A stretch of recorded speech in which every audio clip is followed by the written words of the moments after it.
హనుమ పులకించిపోయాడు. నన్నేలే, ప్రభువుకి మాత్రమే నా మెడలో ఉన్న కాంచనమాల కానవస్తుంది అని ఆదిలో బ్రహ్మ చెప్పాడన్నాడు.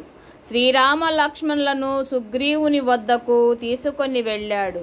శ్రీరామ లక్ష్మణులకు ఆతిథ్యమిచ్చి సుగ్రీవుడు తన బాధ చెప్పాడు. మా అన్న వాలి సోదరుడని కూడా చూడకుండా ఇరువురికి భార్య అయిన తారను లాక్కొని ఇలా నన్ను కొండల పాలు చేశాడు. రాజ్యాన్ని, నా భార్యను ఒక్కడే అనుభవిస్తున్నాడు. శ్రీరాముడు అనునయించి చెప్పాడు.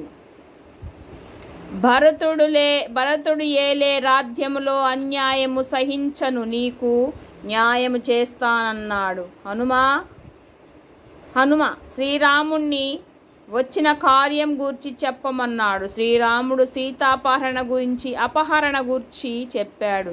హనుమ సుగ్రీవులు ఆలోచనలో పడ్డారు. చకచకా పక్కకెళ్ళి చీర కొంగులో మూటలో ఉన్న నగలను చూపించారు. హనుమ, ఆకాశ మార్గము నుంచి ఈ నగల మూట నా చేతిలో పడింది. చూడగా మహాసాధ్వీమా తల్లివని గోచరించాయి.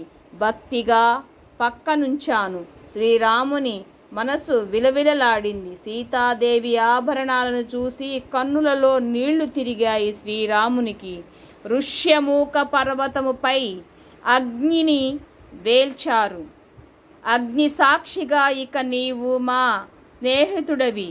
నీకు మిత్రుడే నాకు మిత్రుడు, నీకు శత్రువే నాకు శత్రువు సుగ్రీవుడు చెప్పాడు. శ్రీరామ, మా అన్న వాలి మహాబలిశాలి. రాజ్యం నుంచి నన్ను తరమటంతో పాటు నా భార్య తారను కూడా ఆక్రమించుకున్నాడు. శత్రువుతో పోరాడుతున్నప్పుడు ఎదుట వారి బలాన్ని లాగేసుకోగలిగే వరం అతనికి ఉంది. ఆ మహావీరునికి భయపడే ఈ మాతంగా ముని ఆశ్రమ పరిసరాల్లో ఉన్నాను. ఆ ముని శాప కారణంగా వాడు ఇక్కడికి రాలేడు. శ్రీరాముడు నిశ్చయముగా చెప్పాడు. వాలిని యుద్ధానికి ఆహ్వానించు. సుగ్రీవుడు శ్రీరాముని మాటను ఆదేశంగా తీసుకొని వాలిని సమరానికి రమ్మని ఆహ్వానించాడు. వాలి బగ్గుమన్నాడు. సుగ్రీవుని చూస్తూనే తొడ చరిచాడు.